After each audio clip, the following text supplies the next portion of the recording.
तो हेलो बच्चों, कैसे हो आप सभी। स्वागत है आप सभी का एक बार फिर से मेरे YouTube चैनल बायोनेक्टर्स एजुकेशन फाउंडेशन में। तो बच्चों, आज की वीडियो में हम बात करने वाले हैं डेवलपमेंट के रिगार्डिंग। जो आपका ये चैप्टर है प्लांट ग्रोथ एंड डेवलपमेंट, इस चैप्टर के अंदर ग्रोथ के बारे में पहले की वीडियो में डिस्कस कर चुके हैं और आज की वीडियो में हम डिस्कस करने वाले हैं डेवलपमेंट के बारे में कि एक्चुअल में डेवलपमेंट क्या होता है प्लांट के केस में। डेवलपमेंट की जब हम बात करते हैं तो डेवलपमेंट का मतलब क्या है कि basically overall increase in the plant. मतलब जब हम इस प्लांट को देख रहे हैं, हम किसी प्लांट के बारे में बात कर रहे हैं, तो उस प्लांट के अंदर उसकी ग्रोथ के रिगार्डिंग जितने भी चेंजेस आते हैं, जो भी चेंजेस आए हैं, फॉर एग्जांपल स्टेम की हाइट इंक्रीज हो गई, लीफ मैच्योर्ड हो गई, रूट इलोंगेशन हो गया, तो ये सभी क्या कहलाते हैं? बेसिकली ये कहलाते हैं डेवलपमेंट। अगर किसी प्लांट के डेवलपमेंट की बात करना है तो इसका मतलब यह है कि प्लांट की ग्रोथ के रिगार्डिंग, प्लांट की लाइफ साइकिल के रिगार्डिंग जितने भी चेंजेस आए हैं प्लांट के अंदर, वो दर्शाते हैं उस प्लांट का डेवलपमेंट।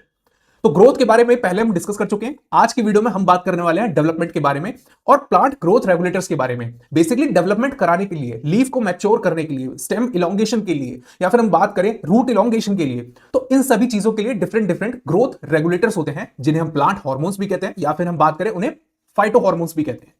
तो उन सभी फाइटो हार्मोन्स को आज हम डिस्कस करने वाले हैं इस वीडियो के अंदर। तो चलिए बिना किसी देरी के फटाफट से शुरुआत करते हैं अपनी वीडियो की और बात करते हैं सबसे पहले डेवलपमेंट की कि एक्चुअल में डेवलपमेंट होता क्या है। Development is a broad biological term. जैसा कि आपको स्क्रीन के ऊपर दिख रहा होगा कि development is a broad biological term that includes all the changes in the plant occurring during its life cycle और इट्स ग्रोथ। मतलब ग्रोथ के दौरान और लाइफ साइकिल के दौरान प्लांट के अंदर आने वाले चेंजेस को उसका डेवलपमेंट कहा जाता है। ग्रोथ से काफी ज्यादा सिमिलर है बट डिफरेंट है थोड़ा।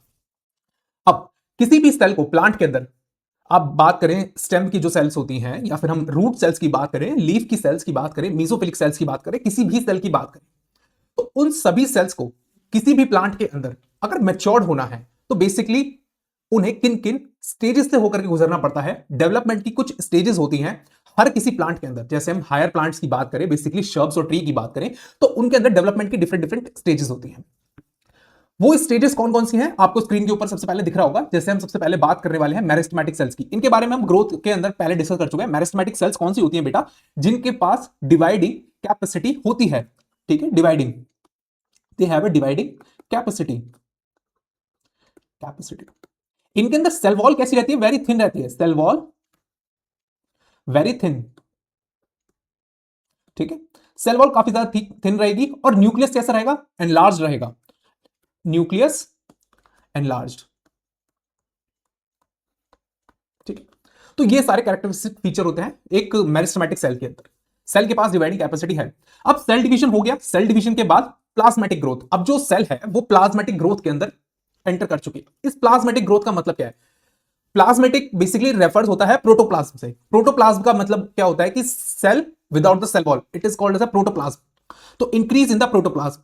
प्रोटोप्लाज्म में इंक्रीज होने का मतलब क्या है कि उसके अंदर सेल मेम्ब्रेन जो है वो इंक्रीज हो रही है। सेल मेम्ब्रेन की बात करें, डिफरेंट डिफरेंट ऑर्गेनलीज, जितने भी ऑर्गेनलीज हैं वो सभी के सभी इंक्रीज हो रहे हैं क्योंकि सेल को डिवाइड करना है, सेल का डिवीजन हो रहा है।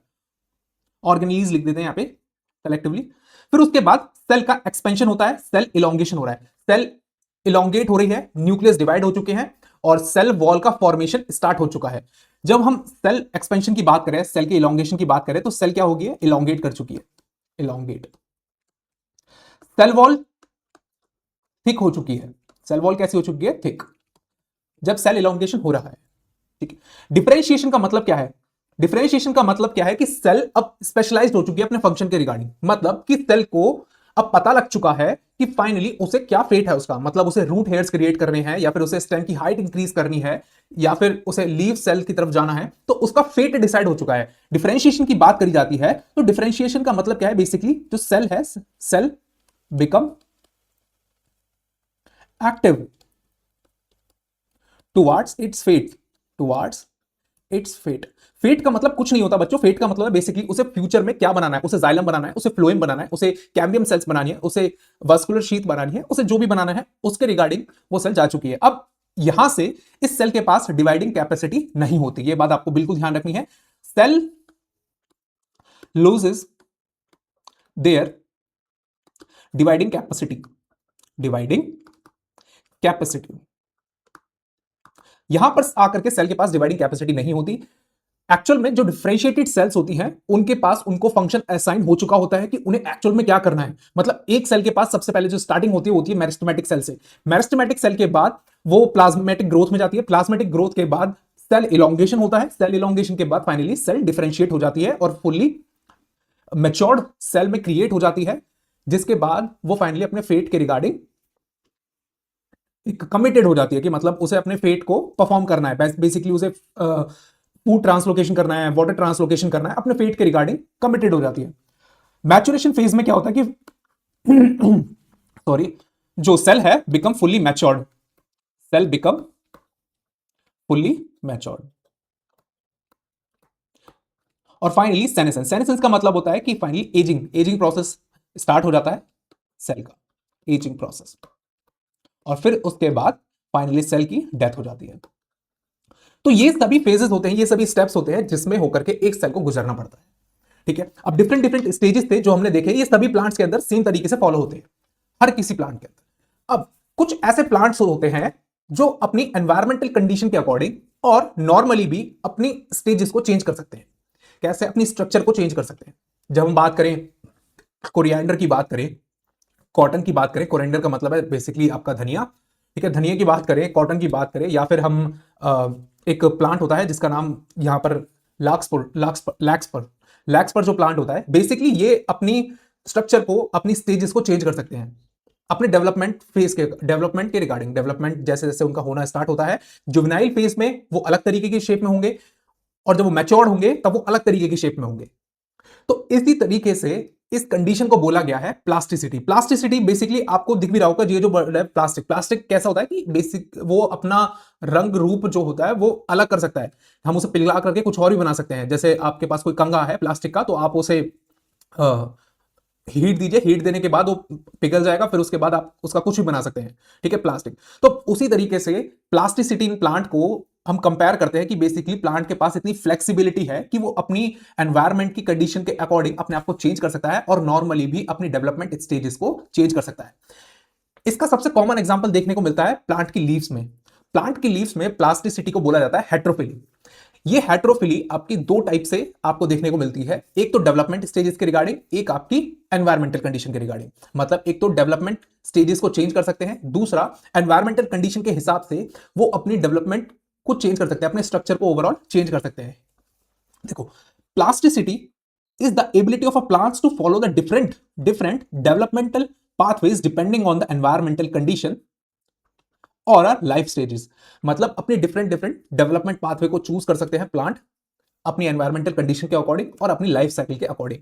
ठीक है, लाइफ की स्टेजेस के according plants can modify their structure and the morphology in the response to a condition that is known as heterophylly. Plant के अंदर सबसे ज्यादा हेट्रोफिली देखने को मिलती है। ये बेसिकली लीव्स के अंदर देखने के लिए मिलती है। लीव्स की जब हम बात करते हैं, लीव्स के अंदर, ठीक है। अब लीव्स के अंदर दो तरीके से देखने को मिलती है। एक तो देखने को मिलती है हमें डेवलपमेंटल डेवलपमेंटल डेवलपमेंटल और दूसरी जो हमें देखने के लिए मिलती है वो होती है एनवायरमेंटल।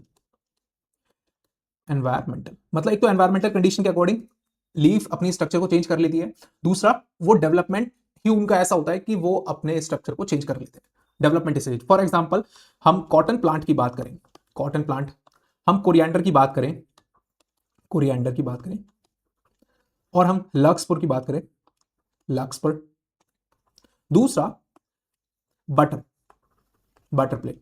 ठीक है, एनवायरमेंटल के केस में एक बटर प्लेट प्लांट होता है, आपको नेक्स्ट उसमें बटर का पियरा, बटर का प्लांट और लैक्सपर प्लांट।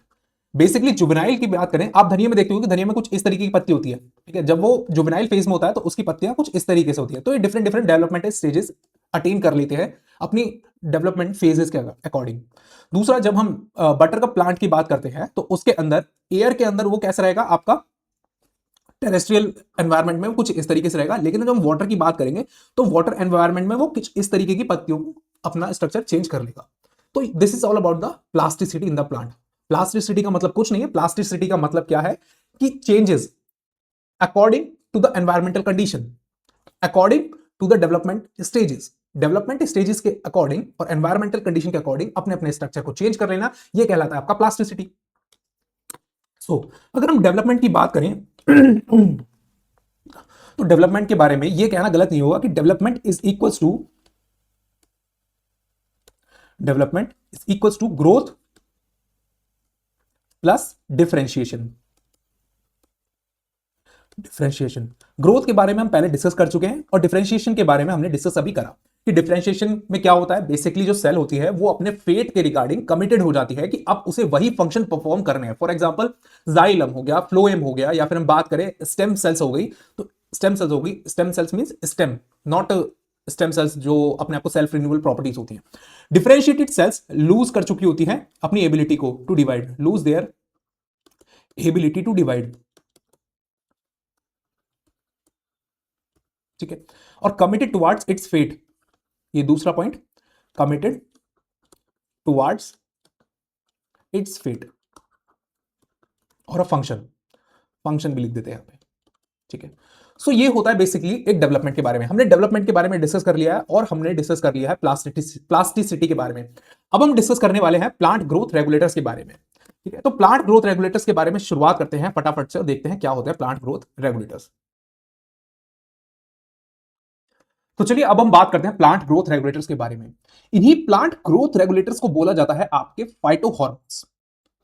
अब बेसिकली जो ग्रोथ को रेगुलेट करेगा तो उन्हें तो ग्रोथ रेगुलेटर्स ही बोला जाएगा। अब प्लांट के अंदर ग्रोथ को कौन रेगुलेट करता है? प्लांट के अंदर ग्रोथ को रेगुलेट करते हैं बेसिकली आपके प्लांट हार्मोन्स। वैसे तो डिफरेंट डिफरेंट इंट्रिंसिक और एक्सट्रिंसिक फैक्टर के बारे में हमने पढ़ा था, आपको याद हो तो लास्ट वीडियो के अंदर। तो उसमें से एक्सट्रिंसिक फैक्टर में कौन कौन से आते थे? आपकी लाइट आती थी, लाइट आता है, टेम्परेचर आता है, बहुत सारी एनवायरमेंटल कंडीशन जो बेसिकली प्लांट के सराउंडिंग्स में प्रेजेंट रहती हैं, जैसा लाइट हो गई, टेम्परेचर हो गया, पीएच हो गया, या फिर हम बात करें न्यूट्रिशन वैल्यू हो गया, न्यूट्रिएंट्स हो गए। तो ये सभी सभी चीजें कैसे आती है? आपके एक्सट्रिंसिक फैक्टर में आती है। जब इंट्रिंसिक फैक्टर के अंदर बात करते हैं तो हम बात करते हैं जेनेटिक रीअरेंजमेंट की और आपके प्लांट हार्मोन्स की। अब जैसे ही जीन रीअरेंजमेंट होगा, क्योंकि हार्मोन्स बेसिकली क्या होते हैं, वो प्रोटीनिशियस इन नेचर के होते हैं, या फिर हम बात करें स्टेरॉइड इन नेचर के होते हैं। तो जैसा जीन में अवेलेबिलिटी होगी वैसे ही हार्मोन सिंथेसाइज होंगे, ठीक है। तो प्लांट ग्रोथ रेगुलेटर्स में मेनली आपके आते हैं फाइटो हार्मोन्स और इन्हीं को बोला जाता है plant hormones. Plant hormones, plant hormones बोले या फिर हम बात करें फाइटो हार्मोन्स, फाइटो हार्मोन्स। अब फाइटो हार्मोन्स जो होते हैं बेसिकली वो प्लांट की ग्रोथ को रेगुलेट कर रहे हैं। अब रेगुलेट कर रहे हैं, वो किस तरीके से रेगुलेट कर रहे हैं? कुछ इंक्रीज भी करेंगे और कुछ डिक्रीज भी करेंगे। अब दो तरीके में डिवाइड करा गया है फाइटो हार्मोन्स को, एक जो ग्रोथ को प्रमोट करते हैं, एक जो ग्रोथ को इनहिबिट करते हैं। मतलब बेसिकली जो ग्रोथ को प्रमोट करेंगे, इंक्रीज करेंगे, बेसिकली इनका रिलीज होना, इनका प्रोडक्शन होना तभी स्टार्ट होता है जब वो इनहिबिशन करना होता है या फिर जब वो ग्रोथ करनी होती है। जो मैंने बोला इसे ध्यान रखना, जब ग्रोथ करनी होती है या फिर जब इनहिबिशन करना होता है। जब इनहिबिशन होना होता है तब इनका प्रोडक्शन स्टार्ट होता है, ठीक है ना। ग्रोथ इंक्रीज या फिर इनहिबिशन, इनहिबिशन की कंडीशन के वक्त, इनहिबिशन की कंडीशन के वक्त ये रिलीज होते हैं, ठीक है। अब ग्रोथ को इंक्रीज करने वाले कौन से होते हैं? बेसिकली बात करें, सबसे पहले आता है आपका ऑक्सिन, ठीक है। दूसरा जो होता है वो आता है आपका साइटोकाइन, साइटोकाइन, ठीक है। तीसरे की बात करें तो आता है आपका जिब्रेलिक एसिड, जिब्रेलिक एसिड। ये तीन हार्मोन्स बेसिकली ग्रोथ को इंक्रीज करने के वक्त, ग्रोथ करने के वक्त प्लांट के अंदर सिंथेसाइज होते हैं। और इनहिबिशन की कंडीशन के वक्त जो सिंथेसाइज होते हैं उनके नाम है, पहला, सबसे पहला जो नाम आता है वो आता है एब्सिसिक एसिड, एब्सिसिक एसिड, ठीक है। एबीए भी कहा जाता है इसे, एबीए, ठीक है, ध्यान रखना है। और भी हार्मोन्स होते हैं जैसे जैस्मोनिक एसिड, ये आपके कोर्स में नहीं दे रखा है, जैस्मोनिक एसिड, जैस्मोनिक एसिड। या फिर हम बात करें सैलिसिलिक एसिड, आपने बहुत ज्यादा नाम सुना होगा, कॉस्मेटिक प्रोडक्ट्स में इसका सबसे ज्यादा यूज होता है सैलिसिलिक एसिड का। और हम बात करें, आपके कुछ डॉक्टर्स जो हैं वो सैलिसिलिक एसिड क्रीम को भी रिकमेंड करते हैं। जब आपने देखा होगा जब स्किन पे थोड़ा सा पिगमेंटेशन हो जाता है, थोड़ा सा डार्कनेस हो जाती है, थोड़े थोड़े से छोटे छोटे दाने की आपने देखा होगा, दाने जब निकल जाते हैं तो सैलिसिलिक एसिड दिया जाता है, ठीक है। नाम क्या है? Salicylic acid. तो ये दोनों आपके एनसीईआरटी के अंदर नहीं है, ये सिलेबस के अंदर नहीं है, लेकिन आपको ध्यान रखना है ये भी कब रिलीज होते हैं, बेसिकली इनहिबिशन की कंडीशन के वक्त प्लांट के अंदर बनना स्टार्ट होता है, प्रोडक्शन स्टार्ट होता है। एक और हार्मोन है जो सबसे ज्यादा इनहिबिशन की कंडीशन, मतलब बेसिकली दोनों में, ग्रोथ और इनहिबिशन दोनों में वर्क करता है, लेकिन इनहिबिशन की कंडीशन में ज्यादातर इसका फंक्शन हमें देखने के लिए मिलता है। उसका नाम है इथाइलिन, इथाइलिन हार्मोन, ठीक है। ये बेसिकली एक गैसियस हार्मोन है, ये एक गैसियस हार्मोन है, ठीक है। ये बात आपको ध्यान रखनी है। तो ये सारे प्लांट हार्मोन्स जो होते हैं बेसिकली प्लांट ग्रोथ रेगुलेटर्स कहलाते हैं। जो ग्रोथ को इंक्रीज भी करते हैं और इनहिबिशन के वक्त रिलीज भी होते हैं। ठीक है, तो चलिए फटाफट से एक एक हार्मोन को फटाफट से देखते हैं, उनकी हिस्ट्री के बारे में जानते हैं और बात करते हैं कि किस तरीके से इनका रिलीज होता है, ये फंक्शन क्या परफॉर्म करते हैं। जब हम फाइटो हार्मोन की बात करते हैं तो इनका हमें नेचर पता होना चाहिए कि एक्चुअल में बने किस चीज के हैं। सबसे पहले हम बात करते हैं ऑक्सिन की, तो इसका नेचुरल जो नेम है वो नेम है इंडोल 3 एसिटिक एसिड, इसी को बोला जाता है ऑक्सिन। एक और नेम होता है इंडोल 3 ब्यूटरिक एसिड, IAA और IBA, इसको और भी बोला जाता है इंडोल 3 ब्यूटरिक एसिड, IBA। ठीक है, IBA, ये भी ध्यान रखना है। तो इंडोल कंपाउंड इसमें प्रेजेंट आता है, इंडोल रिंग होती है बेसिकली, केमिकल अगर आपने केमिस्ट्री पढ़ी होगी तो इंडोल रिंग होती है, कुछ इस तरीके की शेप होती है, आपको याद होगा इंडोल रिंग की। ये बेसिकली एक बेंजीन रिंग है और इसके साइड में कुछ इस तरीके से आपका H जुड़ा होता है, NH। तो ये होती है बेसिकली एक indole ring. Indole ring present रहती है आपकी ऑक्सिन के अंदर। एडेनिन, एडेनिन क्या है आपका नाइट्रोजनस बेस है, बेसिकली क्या है प्यूरिन है। अब एडेनिन के डेरिवेटिव्स क्या होते हैं आपके kinetin, kinetin it's a kind of a natural, it is a kind of a synthetic cytokine.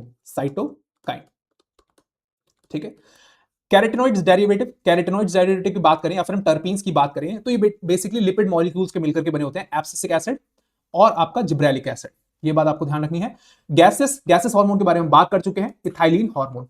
Terpene क्या है, टर्पीन एक लिपिड्स डेरिवेटिव है, ठीक है, और कुछ नहीं है, लिपिड्स डेरिवेटिव। बेसिकली ये सेकेंडरी मेटाबोलाइट की क्लास होती है टर्पीन, ठीक है, डाइटर्पीन, टेट्राटर्पीन, मोनोटर्पीन। ठीक है, ध्यान रखना है आपको ये बात। Carotenoids derivative. और गैसेस हार्मोन क्या है आपका, इथाइलिन। इथाइलिन का काम जो होता है आपको ध्यान रखना है, फ्रूट को पकाने के लिए। जब आप देखते हो ना कि केला जो होता है वो पका हुआ आता है जबकि वो एक्चुअल में कच्चा होता है अंदर से, तो उस तरीके की आजकल की जो फूड अडल्ट्रेशन जो बढ़ गई है, आपने देखा होगा कि उसमें इथाइलिन का यूज करने लगे हैं लोग आर्टिफिशियली पकाने के लिए, ठीक है, आर्टिफिशियल फ्रूट्स को पकाने के लिए। इन सभी चीजों के बारे में हम डिस्कस कर चुके हैं, जो ग्रोथ को प्रमोट करते हैं और जो ग्रोथ इनहिबिटर्स होते हैं। बेसिकली एब्सिसिक एसिड के बारे में ड्रॉट कंडीशन में यूज होता है, जैस्मोनिक एसिड का protect in against the paste. Paste के केस में इम्यूनिटी प्रोवाइड करने के लिए पेस्ट के केस में क्या रिलीज होता है, जैस्मोनिक एसिड। हमें पता लग जाता है कि प्लांट के अंदर अगर जैस्मोनिक एसिड रिलीज हो रहा है तो इसका मतलब उसे पेस्ट इंफेक्शन हो चुका है। सैलिसिलिक एसिड कब, protect in the biotic infection. जितने भी बायोटिक इंफेक्शन होते हैं उस केस में बेसिकली आपका सैलिसिलिक एसिड यूज होता है। हाँ, एब्सिसिक एसिड भी आपका बायोटिक और एबायोटिक स्ट्रेस की कंडीशन के अंदर प्लांट के अंदर रिलीज होता है एब्सिसिक एसिड, ये भी ध्यान रखना है। ये भी रिलीज होता है कब, बायोटिक और एबायोटिक बोथ द कंडीशन, ठीक है। और वाटर की कंडीशन में भी, लेस वाटर कंडीशन के अंदर रिलीज होता है आपका abscisic acid. Ethylene act as a both in mostly in the inhibitor के केस में ज्यादातर इथाइलिन सिक्रीट होता हमें दिखता है, ठीक है। उसका फंक्शन भी हमें इनहिबिटर के केस में, इनहिबिशन के केस में देखने के लिए मिलता है। नेक्स्ट, सबसे पहले हम बात करने वाले हैं ऑक्सिन हार्मोन के बारे में। Auxin is a derived from a Greek word auxin, ठीक है। तो इसका मतलब क्या होता है, टू ग्रो। ऑक्सिन की जब हम बात करते हैं तो ऑक्सिन क्या बेसिकली ग्रोथ को प्रमोट करता है। अब ग्रोथ को प्रमोट कर रहा है, ठीक है, ये ग्रोथ करेगा, प्लांट की ओवरऑल ग्रोथ में रिस्पॉन्सिबल होगा, ठीक है। ये बात आपको ध्यान रखनी है। ऑक्सिन का मतलब क्या है, growth. The first evidence of a plant hormone came from the Charles Darwin and the Francis Darwin. जब ये दो साइंटिस्ट थे, Charles Darwin and Francis Darwin, basically दोनों ब्रदर्स थे।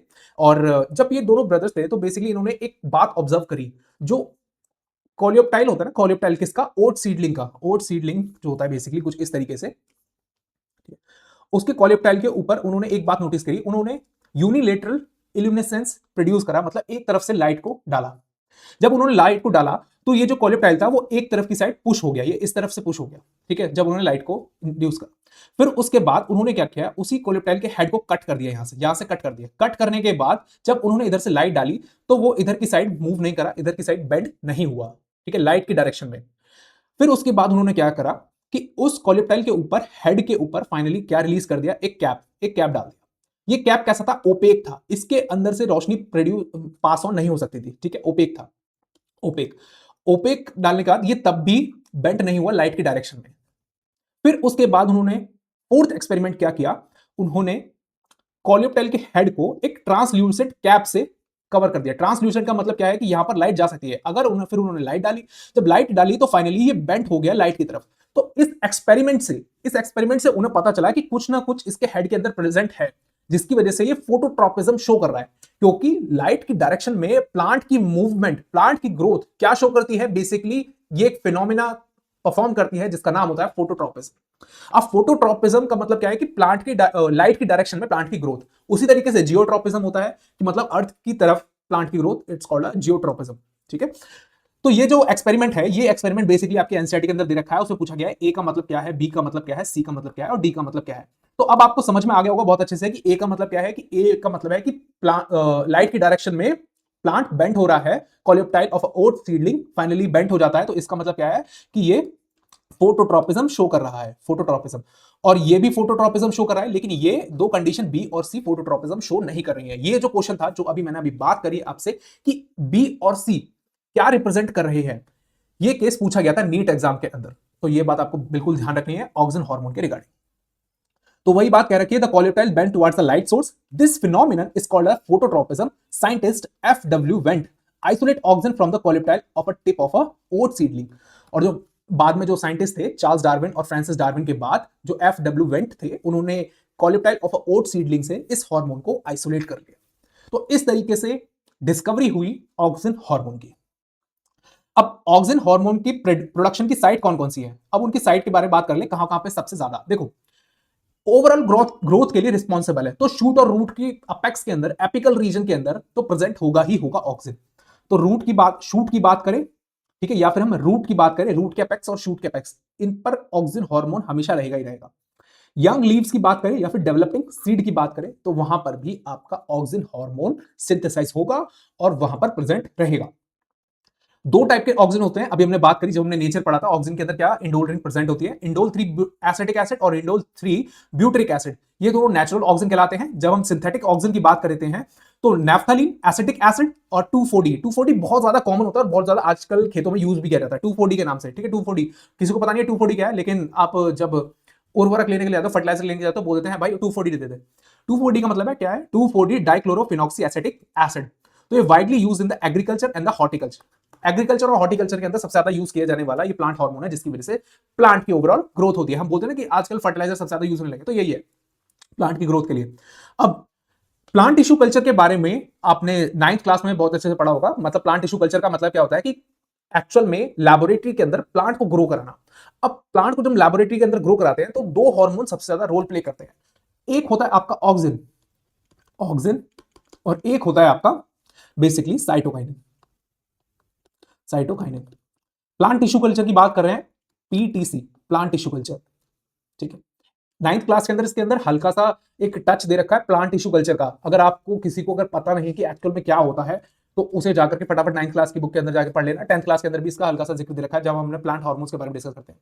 तो ऑक्सिन बेसिकली रिस्पॉन्सिबल होता है, ऑक्सिन रूट इलोंगेशन के लिए, रूट के लिए, और साइटोकाइनिन शूट के लिए। तो ये एक निमोनिक्स है, ऑक्सिन रूट साइटोकाइनिन शूट। तो इस निमोनिक्स को आपको याद रखना है कि ऑक्सिन रूट साइटोकाइनिन शूट। ये किस केस में होगा, प्लांट टिश्यू कल्चर के केस में। कि प्लांट टिश्यू कल्चर जब हम प्लांट को लैबोरेटरी के अंदर ग्रो करते हैं, तो दो हार्मोन सबसे ज्यादा रोल प्ले करते हैं। पहला है ऑक्सिन, जो कि रूट ग्रोथ को प्रमोट कर देगा, साइटोकाइन शूट प्रमोट को। ठीक है, तो ये बात ध्यान रखनी है। सेल इलोंगेशन के लिए रूट इनिशिएशन ध्यान रखना है। एपिकल डोमिनेंस, एपिकल डोमिनेंस का मतलब क्या है कि अपेक्स पे, शूट अपेक्स पे और रूट अपेक्स दोनों आ जाते हैं एपिकल डोमिनेंस में। ठीक है, तो एक ये इसका मेजर फंक्शन है, ये बात आपको ध्यान रखनी है। ये एब्सेशन, एब्सेशन का मतलब होता है झड़ना। जैसे हम झड़ने की बात करते हैं, लीफ का झड़ना, तो एब्सेशन का मतलब होता है बेसिकली झड़ना। तो लीफ एब्सेशन को प्रमोट करेगा। ठीक है, लीफ एब्सेशन को प्रमोट करेगा, और अर्ली एब्सेशन को मतलब जल्दी झड़ना, जैसे लीफ को जल्दी झड़ना उसे प्रिवेंट करेगा। तो ये बात आपको ध्यान रखनी है लीफ एब्सेशन के बारे में। पार्थिनोकार्पी का मतलब क्या है कि सीडलेस फ्रूट क्रिएट करने में इसकी काफी ज्यादा मदद होती है। हर्बिसाइड एक्शन, सबसे ज्यादा वाइडली यूज्ड हर्बिसाइड कौन सा है आपका, 2,4-D। 2,4-D सबसे ज्यादा यूज करा जाता है लैबोरेटरी के अंदर एक्चुअल में ग्रो करने के लिए। 2,4-D का सबसे ज्यादा यूज किया जाता है। फ्लावरिंग इंडक्शन करेगा और जाइलम डिफरेंशिएशन करेगा। तो ये जो इसके वर्क हैं, ये आपको ध्यान रखने हैं। ये कुछ मेजर जो हैं जिनके ऊपर मैंने फाइनली ये जो पॉइंट आउट किए हुए। सबसे पहले प्लांट टिश्यू कल्चर के अंदर ऑक्सिन रूट साइटोकाइनिन शूट, ये आपको ध्यान रखना है। दूसरा, ये लीफ एब्सेशन को प्रमोट करेगा, मैच्योर लीफ एब्सेशन को, अर्ली लीफ एब्सेशन को ये डिनाई करेगा, ये इनहिबिट करेगा, रोकेगा। ठीक है, जाइलम डिफरेंशिएशन में वर्क करेगा। तीसरा, पार्थिनोकार्पी पे, पार्थिनोकार्पी आपको ध्यान रखना है, सीडलेस फ्रूट क्रिएट करने में ये हेल्प करता है auxin. So this is all about the auxin hormone. Next हम बात करते हैं gibberellic acid. G for gibberellic acid, ये बात ध्यान रखना है। और जी फॉर जर्मिनेशन, तो ये सीड जर्मिनेट करवाएगा, सीड के जर्मिनेशन में हेल्प करेगा। जिब्रेलिक एसिड से जर्मिनेशन, तो ये बात ध्यान रखनी है, प्रमोट सीड जर्मिनेशन। इसका ये मेजर फंक्शन होता है सीड जर्मिनेशन, हाईलाइटेड फंक्शन है। सीड जर्मिनेशन कौन करेगा? आपका जिब्रेलिक एसिड। डिस्कवरी जब हम बात करते हैं जिब्रेलिक एसिड की, तो ये बेसिकली एक फंगस कॉज करती है, इसका प्रोडक्शन बढ़ा देती है। बेसिकली एक फंगस होती है जिसका नाम क्या है? जिब्रेला फ्यूजीक्रोई। जिब्रेला फ्यूजीक्रोई ये फंगस है। ये प्लांट के अंदर क्या करती है कि ये सीड के अंदर काफी ज्यादा मात्रा में जिब्रेलिक एसिड प्रमोट कर देती है। जब कोई भी हार्मोन ज्यादा प्रोडक्शन होने लगता है तो ग्रोथ ज्यादा होने लगती है, तो वो डिसीज क्रिएट कर देती है। अब वो डिसीज का नाम क्या है? बकाने डिसीज, फुलिश सीडलिंग भी इसे बोला जाता है, और बेसिकली ये राइस के अंदर देखी जाती है। तो जो साइंटिस्ट थे इची कुरोसावा, उन्होंने बेसिकली इस सब्सटेंस को प्लांट के अंदर देखा कि एक्चुअल में क्यों ऐसा हो रहा है प्लांट के अंदर कि ज्यादा मात्रा में जिब्रेलिक एसिड रिलीज हो रहा है। तो उन्होंने देखा इसके लिए बेसिकली एक फंगस रिस्पॉन्सिबल है। तो उन्होंने उस फंगस के जरिए फाइनली प्लांट के अंदर से जिब्रेलिक एसिड को तब आइसोलेट करा, और आइसोलेट करने के बाद देखा कि ये एक बेसिकली प्लांट रेगुलेटर, प्लांट की ग्रोथ को रेगुलेट कर रहा है। ठीक है, more than 100 type of gibberellins are produced right now. ठीक है, known gibberellic acid 1, gibberellic acid 2, gibberellic acid 3 etcetera are known.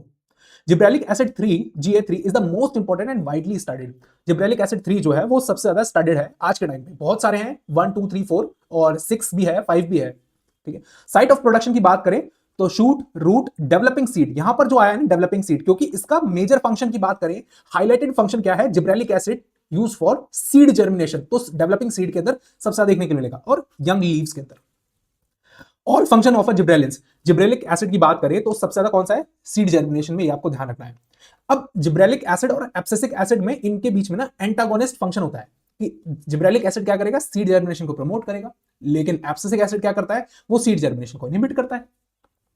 Delay senescence, senescence का मतलब होता है बेसिकली एजिंग, एजिंग को रिड्यूस कर देगा। कौन? आपका gibberellic acid. Increase fruit size, fruit size को इंक्रीज करने के लिए सेनेसेंस के बारे में पूछा जा सकता है। बॉल्टिंग, बॉल्टिंग क्या होता है? Rapid elongation of a stem in the rosette plant, जैसे कैबेज हो गया, बीट रूट हो गया, इन प्लांट्स के अंदर rapid elongation of a stem के केस में यूज किया जाता है। Malting process in a briefing industry, ये तब यूज किया जाता है आपका जिब्रेलिक एसिड। तो ये 4 फंक्शन जो है ये आपको ध्यान रखने हैं। सबसे पहला बॉल्टिंग, फिर promote seed germination, delay senescence, और malting process in a brewing industries में gibberellic acid. Gibberellic stand for seed germination, abscisic seed germination को इनहिबिट करेगा, उल्टा फंक्शन। ठीक है, ये क्या करता है? डिले कर देता है सेनेसेंस को, मतलब बुढ़ापे को, प्लांट का जो बुढ़ापा होगा उसका मैच्योरेशन हो रहा है तो उसे क्या करेगा? डिले कर देगा, मैच्योरेशन को बढ़ा देगा, और बुढ़ापे को, एजिंग प्रोसेस को प्लांट की रिड्यूस कर देगा। यही जो जो दोनों फंक्शन है, ये दोनों ये अपोजिट हो जाते हैं एब्सिसिक एसिड के केस में, एब्सिसिक एसिड एबी के केस में। ठीक है, बेसिकली साइटोकाइन, साइटोकाइनिन के बारे में अभी हमने जाना था कि साइटोकाइनिन क्या करता है कि प्लांट टिश्यू कल्चर के अंदर शूट का प्रोडक्शन बढ़ाता है, मतलब शूट की ग्रोथ को प्रमोट करेगा प्लांट टिश्यू कल्चर के अंदर। Cytokinin were first discovered as a kinetin by the fox कूब and it's co-worker. जो आपने अगर थोड़ा प्लांट टिश्यू कल्चर की तरफ आपने पढ़ा होगा, तो जो हम प्लांट को लैबोरेटरी के अंदर ग्रो करते हैं तो उसके लिए हमें मीडिया की जरूरत पड़ती है, क्योंकि एक्चुअल में हम आर्टिफिशियली ग्रो कर रहे हैं उसे, तो हमें कुछ ना कुछ तो ऐसा न्यूट्रिएंट प्रोवाइड करना पड़ेगा, तो हम मीडिया प्रोवाइड करते हैं। तो लैब के अंदर एक एमएस मीडिया होता है जो बहुत ही एसेंशियल मीडिया होता है बेसिकली प्लांट की ग्रोथ के लिए। तो उस एमएस मीडिया का जो जन्म था, जो फॉर्मेशन था, वो प्रोडक्शन था, वो किन्होंने किया था? ये साइंटिस्ट थे, एमएस मोनाशेस स्कूप। ठीक है, तो ये साइंटिस्ट थे, उन्होंने बेसिकली प्रोड्यूस करा था वो मीडिया, और उन्हीं ने ही डिस्कवर करा था आपके प्लांट ग्रोथ रेगुलेटर साइटोकाइन को। याद रखना है आपको। F scoop and his co-worker observe that the internodal segment of a tobacco stems the callus mass of undigested cells proliferated only if an addition to a oxygen। देखो समझो, उन्होंने क्या देखा? उन्होंने प्लांट टिश्यू कल्चर के अंदर ये बात देखी कि जब हम ऑक्सीजन के साथ, ऑक्सीजन जो हमने हार्मोन डाला है उसके साथ जब हम कोकोनट वाटर को डालते हैं, या फिर हम टिश्यू यीस्ट एक्सट्रैक्ट को डालते हैं, टिश्यू एक्सट्रैक्ट को डालते हैं, तब एक अलग ही तरीके की ग्रोथ निकल करके आती है। क्योंकि प्लांट टिश्यू कल्चर के अंदर जब हम लैबोरेटरी में प्लांट को ग्रो कर रहे थे, तो उसके अंदर हमने ऑक्सीजन डाला जो बेसिकली रूट को प्रमोट करा। उसके ऑक्सीजन के साथ हमने क्या डाल दिया? हमने डाला आपका कोकोनट वाटर, या फिर हम बात करें यीस्ट एक्सट्रैक्ट, या फिर हम बात करें टिश्यू एक्सट्रैक्ट। इन तीनों में से अगर हम कुछ भी डालते हैं तो एक अलग तरीके की स्ट्रक्चर की फॉर्मेशन हो रही थी। तो उन्होंने ऑब्जर्व करा कि इस स्ट्रक्चर का फॉर्मेशन क्यों हो रहा है। तब उन्हें पता लगा कि एक्चुअल में उसका फॉर्मेशन हो रहा था एक हार्मोन की वजह से जिसका नाम था साइटोकाइन। तो एक्चुअल में वो जो यीस्ट एक्सट्रैक्ट हम डाल रहे थे, या फिर बात करें कोकोनट वाटर जो हम डाल रहे थे, तो उसके अंदर क्या प्रेजेंट था? साइटोकाइन। इस हार्मोन को, इस फाइटो हार्मोन को आइसोलेट करा गया। आइसोलेट करके पता लगाया गया कि एक्चुअल में जो साइंटिस्ट थे मिलर्स, उन्होंने लेटर आइडेंटिफाई करा और उसको क्रिस्टलाइज फॉर्म में cytokinesis promoting active substance that they term as a kinetin. उन्होंने साइटोकाइनेसिस का मतलब क्या होता है, बेसिकली आपने सेल साइकिल में पढ़ा होगा कि साइटोकाइनेसिस होता है, फिर उसका कैरियोकाइनेसिस होता है, कैरियोकाइनेसिस के बाद साइटोकाइनेसिस होता है, सेल डिवाइड हो जाती है। तो सेल डिवाइडिंग जो सब्सटेंस था वो क्यों था, वो था आपका काइनेटिन की वजह से। ठीक है, तो उन्होंने आइसोलेट करा, मिलर जो साइंटिस्ट थे, और फाइनली उसका नाम रखा गया काइनेटिन, जो कि बेसिकली रिस्पॉन्सिबल था किसके, सेल डिवीजन के। इसका मेजर साइट क्या होती है, natural cytokinin are the zeatin was later isolated from the corn kernels. तो ये बात आपको ध्यान रखनी है, नेचुरल साइटोकाइनिन, ठीक है, ये आपका नेचुरल है। काइनेटिक कैसा था, ये आपका सिंथेटिक था, सिंथेटिक, ठीक है। सिंथेटिक साइटोकाइनिन का नाम क्या है, आपका काइनेटिन, और ये क्या है, आपका natural zeatin. Root apical meristem, developing fruit, young leaves और शूट बर्ड्स, इनके अंदर साइटोकाइनिन का प्रोडक्शन ऑलवेज आपको देखने के लिए मिलेगा ज्यादा। All function of a cytokinin basically cell division के लिए यूज करा जा रहा है साइटोकाइनिन, याद रखना। तो सेल डिवीजन के लिए यूज करेगा, तो मैचुरेशन को क्या करेगा, प्रमोट करेगा, ध्यान रखना, promote cell division cytokinesis. Lateral bud को एपिकल डोमिनेंस को ओवरकम करेगा। प्रमोट शूट फॉर्मेशन, इसके बारे में आपको ध्यान रखना है, ऑक्सिन रूट और cytokinin shoot. Chloroplast development, chloroplast को डेवलपमेंट कर रहा है, इसका मतलब डिले कर देगा लीफ सेनेसेंस को, लीफ सेनेसेंस को डिले कर देगा, क्योंकि जब क्लोरोप्लास्ट बढ़ेगा तो सारा फोटोसिंथेसिस बढ़ेगा, फोटोसिंथेसिस बढ़ेगा तो ग्रोथ होगी सेल की। Promote nutrient meta mobilization and the plant tissue culture में बहुत ज्यादा इंपॉर्टेंट रोल होता है बेसिकली शूट के प्रोडक्शन में, ठीक है, शूट को प्रोड्यूस करने के लिए प्लांट टिश्यू कल्चर के अंदर। तो साइटोकाइनिन शूट के लिए वर्क करता है, ऑक्सिन रूट इलॉन्गेशन के लिए वर्क करता है, जिब्रेलिक एसिड सीड जर्मिनेशन के लिए, और डिले कर देता है सेनेसेंस को। नेक्स्ट हम बात करने वाले एब्सिसिक एसिड। अब ये इनहिबिटर, प्लांट ग्रोथ रेगुलेटर्स की बात करी जा रही है। इनहिबिशन, इनहिबिशन कब हो रहा है, जब प्लांट की ग्रोथ इनहिबिट हो रही है। कैसे इनहिबिट हो रही है, क्योंकि ड्रॉट कंडीशन चल रही है, पानी बहुत कम है, बायोटिक स्ट्रेस आ चुका है, एबायोटिक स्ट्रेस आ चुका है प्लांट के पास। अब उसमें क्या है कि प्लांट को बहुत बचते बचाते अपनी ग्रोथ करनी है, ठीक है। तो उस केस में जब ड्रॉट की कंडीशन होती है, जब वाटर काफी ज्यादा कम हो जाता है, तो उसके स्टोमेटा क्लोज हो जाते हैं। उसके स्टोमेटल क्लोज और ओपनिंग के लिए एक हार्मोन की जरूरत पड़ती है, उस हार्मोन का नाम होता है एब्सिसिक एसिड। एब्सिसिक एसिड को स्टार्टिंग में एज अ इनहिबिटर की तरह देखा गया था, और उसका नाम क्या था, डॉर्मिन, एब्सिसिन सेकंड, या फिर इनहिबिटर बी, ये तीन नाम उसे दिए गए थे, ठीक है। उन्हें पता नहीं था एक्चुअली इसका नाम क्या है। जब इन तीनों की क्लोजली मॉलिक्यूलर स्टडी करी गई, तो उनके अंदर देखा गया कि इनके अंदर एक ही केमिकल कंपाउंड है, जिसका नाम है एब्सिसिक एसिड। उसका नाम क्या रखा गया, abscisic acid, known as a stress hormone of a plant. इसी को बोला जाता है stress hormone of a plant. Leaves के अंदर, रूट के अंदर, डेवलपिंग सीड के अंदर, फ्रूट के अंदर ये सबसे ज्यादा देखने के लिए मिलता है, ठीक है। इसका सोर्स ऑफ प्रोडक्शन क्या है, मतलब कहां कहां पे सबसे ज्यादा प्रोड्यूस हो रहा है, डेवलपिंग सीड के अंदर। क्यों, क्योंकि ये सीड जर्मिनेशन को इनहिबिट करेगा। जिब्रेलिक एसिड क्या था, सीड जर्मिनेशन को प्रमोट करेगा, ठीक है। Function of a ABA, seed germination को इनहिबिट कर रहा है। ये देखो, ये रहा सबसे ज्यादा अपोजिट फंक्शन है, ये बात ध्यान रखें, जिब्रेलिक एसिड और एब्सिसिक एसिड में antagonist. Induce seed dominancy, inhibit plant growth, cause the closure of a stomata during the water loss condition, tolerate drought and stress condition। ये जो 5 फंक्शन है, ये बात आपको ध्यान रखना है। Promote the abscission of a leaf, abscission का मतलब है लीफ का झड़ना, उसको प्रमोट करेगा, और helps in the seed maturation, seed को मैच्योर करने में हेल्प करेगा, ठीक है। जैसे ही वाटर की कंडीशन आएगी, तो उसको मैच्योर्ड होने में सीड को हेल्प करेगा। एब्सिसिक एसिड का वर्क होता है, बेसिकली इसे बोला जाता है आपका एक तरीके का स्ट्रेस हार्मोन। इथाइलिन, इथाइलिन का सबसे ज्यादा प्रोड्यूस किया जाता है आपके फ्रूट राइपनिंग में। फ्रूट राइपनिंग की जहां बात होती है, देखो यहां पे लिखा भी होगा, फ्रूट राइपनिंग का सबसे पहला फंक्शन है fruit ripening. Ethylene is only a gases plant hormone observed ripening of a fruit orange. सबसे पहले ऑरेंज के अंदर देखा गया था फ्रूट राइपनिंग किस तरीके से होती है, तो एच कजिन्स थे, उन्होंने ऑब्जर्व करा था इस बात को। Production in the large quantity by the ripening of a fruits and senescing tissue, senescing tissues के अंदर, और राइपेंड फ्रूट के अंदर जो फ्रूट पक जाते हैं और जो टिश्यू की एजिंग हो जाती है, ज्यादा एज के हो जाते हैं, फाइनली एजिंग प्रोसेस की तरफ प्रमोट हो जाते हैं, फेट हो जाता है उनका ageing. Ripening fruit, senescence tissue और नोड ऑफ अ स्टेम और जर्मिनेटिंग सीड, इन सभी के अंदर इथाइलिन हार्मोन भरपूर मात्रा में मिलेगा आपको देखने के लिए। Respiration during the ripening promote senescence. अब भाई जब बेसिकली पका रहा है, फ्रूट को पका रहा है, फ्रूट को फुल्ली मैच्योर्ड कर रहा है, अब फुली फ्रूट को मैच्योर्ड करने के लिए, पकाने के लिए, तो सेनेसेंस तो होगा ही ना, तभी तो वो पेड़ से गिरता है ना फल। आपको ध्यान रखना है, जब पेड़ से फल गिरता है तो फुली मैच्योर्ड होने के बाद अपने आप गिरता है, ठीक है, senescence. Promote abscission of a leaf and the flower. Seed dominancy, seed dominancy का मतलब ब्रेक द सीड डाउन, मतलब जो सीड को सीड रहना होता है, मतलब डोमिनेंसी का मतलब क्या होता है, बेसिकली बॉसी, एकदम नेचर में बॉसी है। Promote root hair formation and promote flowering in the pineapple. Female flower in the cucumber promote करेगा इसे, और help in the plant surviving flood condition. Deep water rice elongation के लिए, ये जो हाईलाइटेड फंक्शन है इसको आपको ध्यान रखना है, ये जो हाईलाइटेड फंक्शन है फ्लड कंडीशन में इथाइलिन जो हार्मोन है वो वर्क करेगा सबसे ज्यादा, ठीक है। नेक्स्ट, अब इन हॉर्मोन्स के हमने मेन फंक्शन के बारे में जान लेते हैं कि एक्चुअल में इनका मेन फंक्शन क्या है। अगर आपको शॉर्ट में याद रखना है, देखो ऑक्सिन सेल इलोंगेशन में वर्क करेगा, ऑक्सिन ओवरऑल ग्रोथ हार्मोन है। इसको हम नेक्स्ट उससे लेते हैं। देखो ऑक्सिन क्या है, ऑक्सिन एक तरीके का ग्रोथ हार्मोन है। इसको ओवरऑल ग्रोथ के लिए हम कंसीडर कर सकते हैं, ओवरऑल ग्रोथ के लिए। शूट की ग्रोथ शूट अपेक्स के पास प्रेजेंट होगा, A for apex, A for auxin.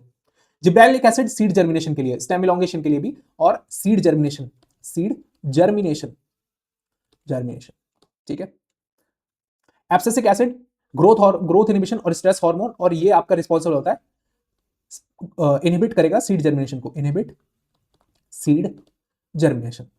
ये दोनों के एंटागोनिस्ट फंक्शन है, ये बात आपको ध्यान रखना है। Seed germination, ethylene fruit ripening के लिए यूज हो रहा है सबसे ज्यादा, फ्रूट राइपनिंग के लिए। साइटोकाइनिन सेल डिवीजन के लिए यूज हो रहा है। तो ये कुछ 5 हार्मोन्स हैं जो आपके एनसीईआरटी के अंदर दे रखे हैं, और इन्हीं हार्मोन्स से रिलेटेड क्वेश्चन आते भी हैं एग्जाम के अंदर, भरे रहते हैं क्वेश्चन, ठीक है, इन्हीं हार्मोन्स के रिगार्डिंग, इनकी डिस्कवरी के रिगार्डिंग जो हमने डिफरेंट डिफरेंट बात करी। जैसे हमने इथाइलिन के केस में बात करी कि सबसे पहले राइपेंड ऑरेंज के अंदर प्रोड्यूस बेसिकली ऑब्जर्व करी गई थी ये हार्मोन। और ऑक्सिन की बात करें, साइटोकाइनिन की बात करें, जिब्रेलिक एसिड की बात करें, एब्सिसिक एसिड की बात करें, तो एब्सिसिक एसिड आपकी ड्रॉट कंडीशन में भी यूज की जाती है, स्टोमेटल ओपनिंग और क्लोजिंग में, स्टोमेटल ओपनिंग एंड क्लोजिंग, ठीक है। तो आपको ये सारे हार्मोन्स को ध्यान रखना है, प्लांट ग्रोथ रेगुलेटर्स को। तो हम अपना कंप्लीट कर चुके हैं पूरा चैप्टर, बस एक टॉपिक बचा हुआ है, डिफरेंशिएशन, डी डिफरेंशिएशन और री डिफरेंशिएशन। एक्चुअल में हम इसे डिस्कस करेंगे बहुत ही शॉर्ट वीडियो के अंदर, और जाने की एक्चुअल में इन तीनों के बीच में क्या डिफरेंस है और क्या सिमिलैरिटीज है।